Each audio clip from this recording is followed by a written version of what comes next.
दोस्तों पुराने दौर के अंदर जब कोई पैगाम एक ही वक्त में बहुत ज़्यादा लोगों तक पहुंचाया जाना होता था तो आम तौर पे शहर या कस्बे या गांव के किसी ऊंचे मुकाम पे चढ़ के ढोल बजाया जाता था और उस पैगाम की मनादी करवाई जाती थी।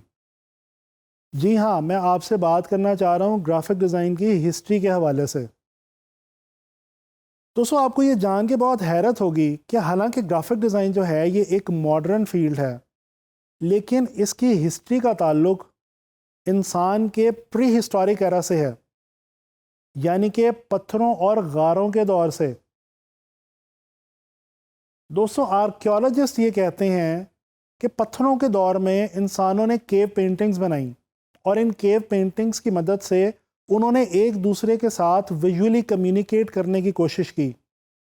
इन पेंटिंग्स के अंदर अगर गौर किया जाए तो इनके जो टॉपिक्स हुआ करते थे वो या तो फूड हुआ करते थे या शेल्टर और या फिर हंटिंग, यानी कि वो तमाम चीज़ें जो उस वक्त के इंसान की बेसिक ज़रूरियात थीं। स्पेन, बल्गारिया, फ्रांस और इंडोनेशिया जैसे ममालिक में ऐसे केव पेंटिंग्स मौजूद हैं जिनके अंदर इंसान ने एक दूसरे से विजुअल की मदद से कम्युनिकेट करने की कोशिश की है। दोस्तों इससे अगर ज़रा आगे आ जाएं तो हम ये देखते हैं कि इजिप्शियन सिविलाइजेशन में हिएरोग्लिफ्स के नाम से दुनिया की पहली विजुअल लैंग्वेज के सबूत पाए जाते हैं। हिएरोग्लिफ्स को दुनिया की पहली ऐसी ज़ुबान कहा जाता है जिसको इजिप्शियंस ने विजुअली अपनी अमारात और मुख्तलिफ मकामात पे विजुअल की फॉर्म में इस्तेमाल किया। अगर इससे और आगे चलें तो चाइना के अंदर पहली बार पेपर इजाद हुआ। पेपर का इजाद होना ग्राफिक डिज़ाइन के लिए एक बहुत ही अहम स्टेप था। इसके बाद यूरोप के अंदर पहली बार बाकायदा तौर पे प्रिंटिंग का आगाज़ हुआ। इसमें ख़ास तौर पे जो अहम तरीन मुकाम हासिल है वो जर्मनी को हासिल है।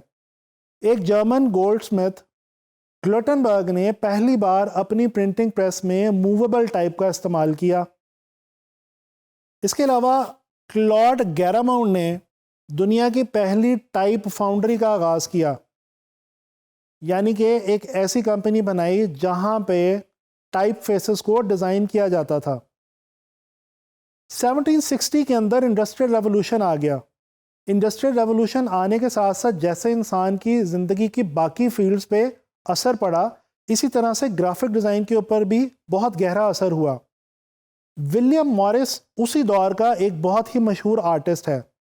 उसने इसी दौर के अंदर पहली डेकोरेशन फर्म का आगाज़ किया जहां पे वो मुख्तलिफ डेकोरेटिव डिज़ाइन अपने क्लाइंट्स के लिए बनाया करता था। इसके बाद दुनिया की जो पहली एडवर्टाइजिंग एजेंसी मार्ज़ वजूद में आई उसका नाम NW आयर एंड सन्स था। दोस्तों ग्राफिक डिज़ाइन की हिस्ट्री में एक बहुत ही अहम मुकाम फर्स्ट वर्ल्ड वॉर और सेकेंड वर्ल्ड वॉर को भी हासिल है।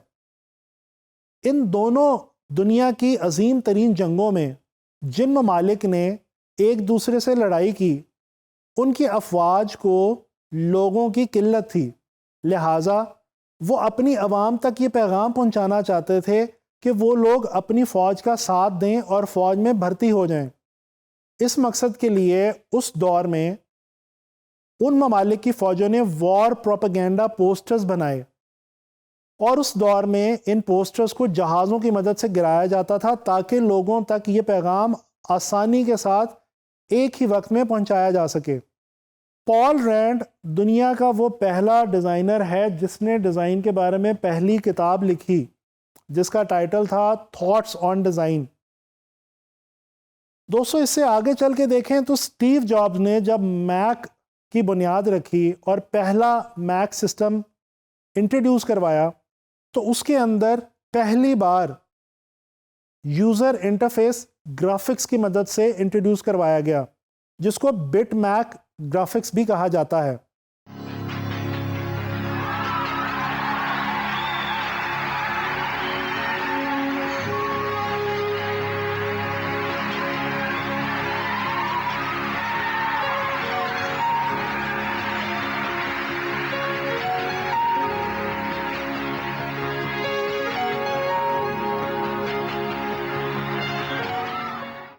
दोस्तों डिजिटलाइजेशन के बाद ग्राफिक डिज़ाइन की हिस्ट्री में जो एक बहुत ही रिमार्केबल किरदार अदा किया वो अडोब कंपनी ने अदा किया। जी हाँ, इस कंपनी के नाम से तो आप सब लोग ही वाकिफ़ होंगे। अडोब कंपनी ने ग्राफिक्स के हवाले से बेशुमार सॉफ्टवेयर जो हैं वो बना रखे हैं, और ये वो सॉफ्टवेयर्स हैं जो आज के मॉडर्न वर्ल्ड में ग्राफिक डिज़ाइन और कंप्यूटर ग्राफिक्स के हवाले से बहुत ही आम इस्तेमाल में लाए जाते हैं, जिनमें से एक बहुत ही मशहूर ज़माना सॉफ्टवेयर अडोब फोटोशॉप और अडोब इलस्ट्रेटर भी हैं। गर्ज ये कि ग्राफिक डिज़ाइन है तो एक मॉडर्न फील्ड, लेकिन क्योंकि इसका ताल्लुक विजुअल कम्युनिकेशन से है, लिहाजा इसकी बुनियाद उसी वक्त रखी गई जब इंसान ने एक दूसरे के साथ पहली बार विजुअली कम्युनिकेट करना शुरू किया।